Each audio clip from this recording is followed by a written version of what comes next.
Dear students, तो आज हम लोग पढ़ेंगे चैप्टर नंबर 2 जिसका नाम है इनपुट डिवाइसेस। हमने लास्ट चैप्टर में पढ़ा था कि कंप्यूटर किस तरीके से कार्य करता है। हम कंप्यूटर में अपना डाटा क्या करते हैं, इनपुट करते हैं। कंप्यूटर हमारे इनपुट किए हुए डाटा पर प्रोसेसिंग करता है और हमें आउटपुट देता है। पर अब हम अपने डाटा को जो इनपुट करते हैं वो किस किस माध्यम से करते हैं, तो वो हम सीखेंगे इस चैप्टर में। अपने स्कूल और अन्य स्थानों पर कंप्यूटर माउस को देखिए। आपके स्कूल में, आपके घर में अगर कंप्यूटर होगा तो आप वहां पे कंप्यूटर माउस को देख सकते हैं। क्या वे सभी एक जैसे दिखते हैं? जिन उपकरणों की मदद से हम कंप्यूटर में डाटा डालते हैं उन्हें इनपुट के डिवाइस कहते हैं। कुछ प्रमुख इनपुट डिवाइस इस प्रकार हैं: keyboard, mouse, joystick, light pen, scanner, microphone आदि, जिनके बारे में हम आगे एक एक करके पढ़ेंगे। लेकिन हमें ये ध्यान रखना है कि इनपुट डिवाइसेस क्या होती हैं जिनके द्वारा हम कंप्यूटर में अपना डेटा डालते हैं। सबसे पहले आता है आपका माउस। इसे पॉइंटिंग डिवाइस भी कहा जाता है। जैसे जैसे माउस को माउस बोर्ड अथवा किसी समतल स्थान पर हिलाया जाता है, पॉइंटर भी उसके अनुसार स्क्रीन पर हिलता है। इसे पॉइंटिंग डिवाइस क्यों कहा जाता है? क्योंकि आप जब माउस को इधर करते हो तो इसमें एक ऐसे पॉइंटर बना होता है, ठीक है। आप जब इस माउस को मूव करते हैं कहीं पे भी समतल एरिया पे या माउस की पैड पे, तो क्या करता है, जैसे आप इसे हिलाते हैं तो वो भी आपका मूव करता है। इसमें 2 अथवा 3 बटन पाए जाते हैं। इन बटनों को दबाने की क्रिया को क्लिकिंग कहते हैं। जब हम इन बटन को, जो बटन है, इन्हें दबाते हैं तो उस प्रक्रिया को क्या कहा जाता है? क्लिकिंग कहा जाता है।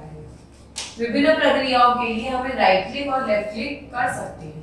देखिए, ये है लेफ्ट क्लिक और ये है आपका राइट क्लिक और ये है आपका स्क्रॉल। माउस का प्रयोग निर्देशांक डालने के लिए किया जाता है। इसकी मदद से हम सेलेक्ट कर सकते हैं। इसकी मदद से हम कंप्यूटर पे किसी भी फाइल को, किसी भी आइकन को, किसी भी टेक्स्ट को, किसी भी पिक्चर को क्या कर सकते हैं? सेलेक्ट कर सकते हैं। चित्रकारी करने, चित्र बनाने, खेल खेलने आदि में बहुत उपयोगी होता है।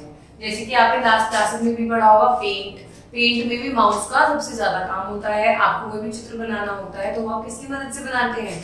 माउस की मदद से बनाते हैं। माउस के पीछे भाग में एक रोलिंग बॉल भी स्थित होता है।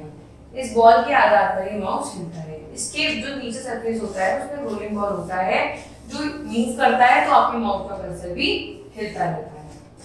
आजकल स्क्रॉल माउस भी प्रयोग में लाए जाते हैं। ये आपका स्क्रॉल करने का मतलब है, स्क्रॉल करने का मतलब पेज ऊपर नीचे आराम से आप स्क्रॉल की मदद से कर सकते हैं। अब हम पढ़ते हैं जॉयस्टिक के बारे में। जॉयस्टिक क्या होती है? जॉयस्टिक के लंबवत दंड होता है जो 2 तिरछी नली में स्थित होता है। देखिए, ये 2 तिरछी नली में एक लंबवत स्थित होता है। यह नीचे से लचीला होने के कारण किसी भी दिशा में घुमाया जा सकता है। यहाँ से ये बहुत ज्यादा फ्लेक्सिबल होता है तो हम उसको दाएं बाएं आगे पीछे कहीं भी ऐसे मूव कर सकते हैं, ठीक है। जॉयस्टिक भी एक पॉइंटिंग डिवाइस है। जॉयस्टिक के लचीले होने के कारण, इसके कारण कर्सर को स्क्रीन पर घुमाने में मदद मिलती है। आप इसके जॉयस्टिक को जैसे भी घुमाएंगे तो कर्सर भी आपका उसी तरीके से मूव करेगा जैसे माउस का मूव। पर इसका प्रयोग हम ज्यादा कहाँ करते हैं? जब हमें वीडियो गेम खेलना होता है।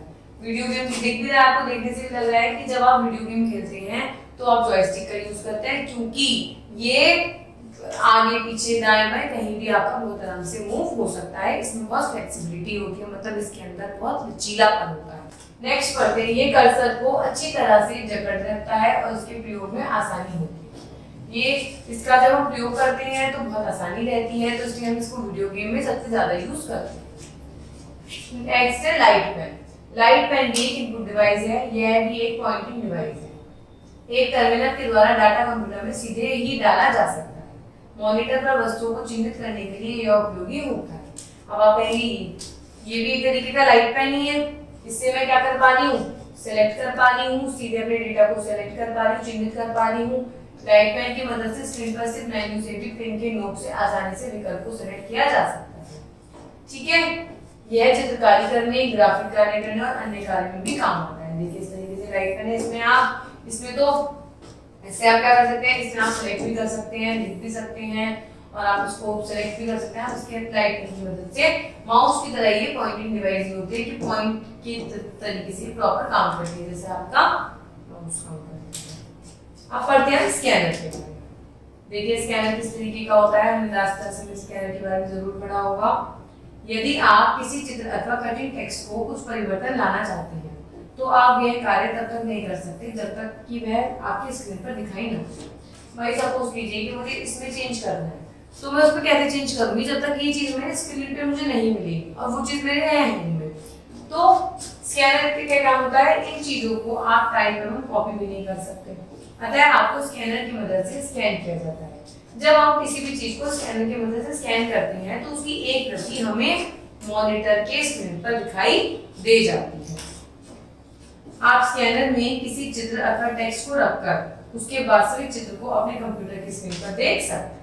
आप जो भी इसके अंदर रखेंगे वो स्कैन हो जाएगा और वो आपकी मॉनिटर की स्क्रीन पे आपको दिख जाता है। उचित सॉफ्टवेयर के प्रयोग से आप उसमें परिवर्तन ला सकते हैं। इस प्रकार स्कैनर चित्र को डिजिटल रूप में दर्शाता है। जब आप किसी भी चीज को स्कैन कर सकते हैं, उदाहरण के लिए टेबल, फोटो, टेक्स्ट, चित्र, ग्राफ आदि, इन्हें बाद में कंप्यूटर में स्टोर किया जा सकता है। आप सपोज कीजिए आपको अपने पासपोर्ट साइज फोटो में कुछ रेक्टिफिकेशन करना है, कुछ चेंज करना है, ठीक है। आपके पास पासपोर्ट साइज फोटो आपने क्लिक करा रखा है, आपने किसी फोटोशॉप से ला रखा है, अब आपको वो फोटो कंप्यूटर की स्क्रीन पे चाहिए ताकि आप चेंज कर पाए।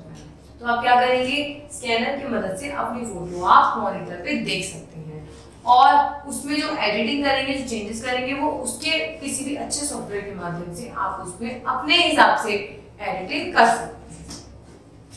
आप पढ़ते हैं माइक्रोफोन के बारे में। ऐसा होता है माइक्रोफोन, ये तो माइक आप अपने स्कूल में भी देखते होंगे। यह एक ध्वनि इनपुट डिवाइस है, इसके द्वारा ध्वनि कंप्यूटर के अंदर इनपुट होती है, इसीलिए हम इसे माइक्रोफोन कहते हैं। इसकी मदद से कंप्यूटर में ध्वनि से संबंधित डेटा को डाल सकते हैं। माइक्रोफोन की मदद से आप अपनी ध्वनि अथवा ध्वनि की अन्य फाइल को भी रिकॉर्ड कर सकते हैं।